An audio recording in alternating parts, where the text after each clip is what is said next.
조비 이야기 한번 제대로 해보겠습니다.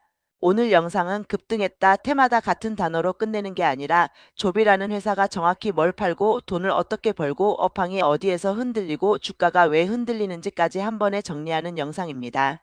먼저 조비는 한 줄로 말하면 비료회사입니다. 1955년에 설립됐고 국내에서 복합비료 중심으로 다양한 품목을 만들어 농협 채널과 대리점 등으로 판매하는 구조를 갖고 있어요. 회사 속에서도 복합비료 회사라는 정체성을 아주 분명히 하고 있습니다. 기업 데이터 쪽에서도 업종이 복합비료 및 기타 화학비료 제조업으로 분류되고요. 여기서 조비를 볼 때 핵심은 농업이 아니라 구매 구조입니다. 비료는 그냥 시장에서 잘 팔면 끝이 아니라 공급 가격과 입찰 구조에 따라 수익성이 크게 좌우될 수 있어요. 실제로 국내 무기질비료 시장은 농협이 사실상 큰 구매축을 쥐고 있고 경쟁 입찰과 공급가 변화가 업체 수익성에 큰 영향을 준다는 분석이 계속 나옵니다. 이 말은 곧 조비 같은 비료 업체는 제품을 많이 팔아도 마진이 남는 구조인지를 계속 확인해야 한다는 뜻이에요. 그럼 최근 시장에서 조비가 왜 자주 언급되느냐? 첫째, 비료 업황 자체가 원재료 변수에 민감합니다. 질소비료 계열에서 대표적으로 거론되는 요소이어리어 같은 원재료는 천연가스 가격, 주요 수출국 정책, 운임 같은 요인에 따라 가격이 출렁이는데 이런 변동이 결국 제조원가 압박으로 이어질 수 있죠. 인상계 원료 DAP도 중국 수출 제한 같은 이슈가 이어지면 원료 확보 난이도와 비용 부담이 커질 수 있다는 내용이 업계 자료에서 언급됩니다. 둘째, 정부 지자체 지원 사업이 수요를 만들거나 유지시키는 역할을 합니다. 유기질비료 지원 사업 같은 건 매년 지자체 공지로 내려오고 친환경 인증이나 단지 농가 우선 같은 조건들이 붙어 운영됩니다. 그리고 조비는 이런 흐름에서 자기 제품을 적극적으로 홍보해왔고 실제로 2026년도 유기질비료 지원 사업과 관련해 조비 제품 공급 추천 관련 기사도 나왔습니다. 이런 지원 사업은 단기 모멘텀도 만들지만 더 중요한 건 고효율 고품질 비료 수요로 시장이 이동하는 흐름과 연결된다는 점이에요. 셋째, 실적 흐름을 보면 조비의 고민이 숫자로 보입니다. FNGUID 요약을 보면 2025년 3분기 누적 기준으로 매출은 전년 동기 대비 감소했고 영업이익도 감소했는데 비료시장 자유화와 농협 입찰 경쟁으로 수익성이 악화됐다고 정리돼 있어요. 다만 순이익은 증가로 잡히는 구간도 있었고요. 그리고 2025년 연간 잠정 실적 관련 기사에서는 매출이 전년 대비 소폭 줄고 영업이익도 감소했지만 당기순이익은 크게 증가한 것으로 정리됩니다. 여기서 포인트는 본업 마진이 편한 구간은 아니었다는 것, 그리고 순이익 증가는 영업의 요인 기타 수익 손익, 일회성 등이 섞였을 가능성도 열어두고 해석해야 한다는 겁니다. 영상에서 이 부분은 꼭 구분해서 말하는 게 좋아요. 그럼 차트 관점도 얘기해 볼게요. 비료주는 보통 정책, 원재료, 계절성, 농업 지원 같은 이슈가 겹치면 순식간에 변동성이 커집니다. 실제로 최근 조비는 하루 변동폭이 크게 나온 날들이 있고 단기 급등으로 기사화되기도 했습니다. 예를 들어 2026년 2월 6일에는 조비가 큰 폭으로 올라 상승률 상위로 언급됐고 장중 변동성 VI 발동 관련 기사도 나왔어요. 이런 구간에서는 왜 올랐지? 를 뉴스 한 줄로 결론 내리면 위험합니다. 보통은 여러 재료가 한꺼번에 겹쳐요.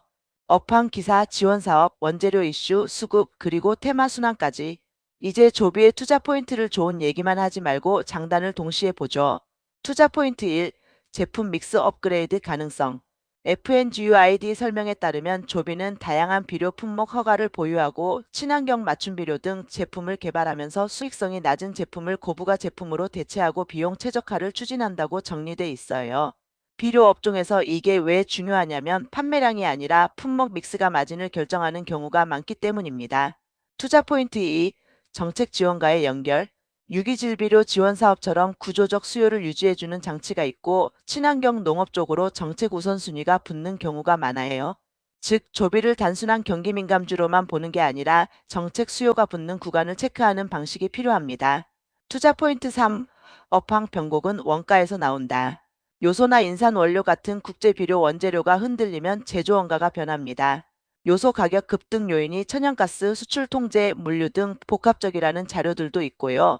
원가가 안정되면 마진이 숨을 쉬고 원가가 튀면 판매는 되는데 돈이 안 남는 구간이 생길 수 있어요. 이제 리스크를 말해볼게요. 이게 더 중요합니다. 리스크 1. 가격 결정력의 한계. 앞에서 말했듯 비료는 판매 구조, 입찰, 공급가에 따라 이익률이 흔들립니다. 농협 공급가 변화가 수익성에 큰 영향을 준다는 업계 분석이 계속 나오는 이유가 여기 있어요. 조비를 볼 때 원가 안정만큼이나 판가 환경을 같이 봐야 합니다. 리스크 2. 수요의 구조적 변화.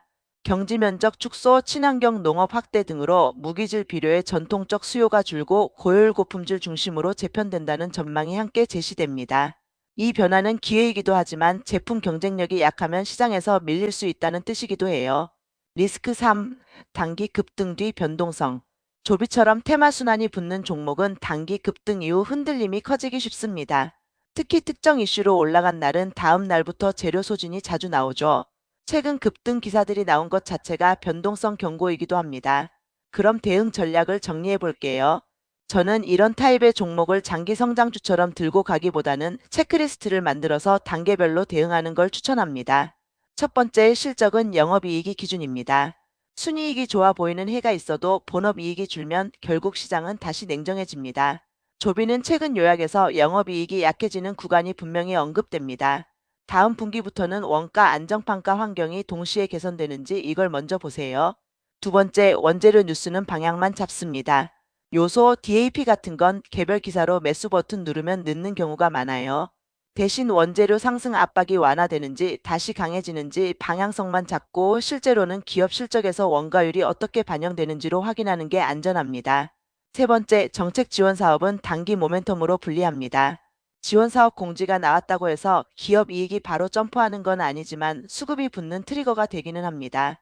이런 이벤트성 구간에서는 분할 접근, 분할 대응이 맞습니다. 마지막으로 오늘 영상의 결론을 한 문장으로 정리하면 이거예요. 조비는 농업 테마라는 말로 단순화하면 오히려 위험하고 원가와 판가, 그리고 정책 수요라는 세 개의 레버가 동시에 움직이는 종목입니다. 그래서 급등 구간에서는 재료가 여러 개 겹쳤는지 확인하고 실적 구간에서는 영업이익과 원가율을 먼저 보고 정책 구간에서는 단기 모멘텀을 따로 분리해서 대응해야 합니다. 여기까지가 조비의 큰 그림이었고요. 댓글로 지금 자리에서 뭘 확인해야 하냐 물어보시면 저는 딱 세 가지로 답하겠습니다. 첫째, 다음 실적에서 영업이익이 바닥을 다졌는지, 둘째, 원재료 압박이 완화되는 방향인지, 셋째, 수급이 이슈 한방인지 흐름인지, 최근처럼 급등 기사로만 소비되는 장세인지도요. 오늘은 조비였습니다. 끝까지 시청해주셔서 감사합니다. 구독, 좋아요 부탁드립니다.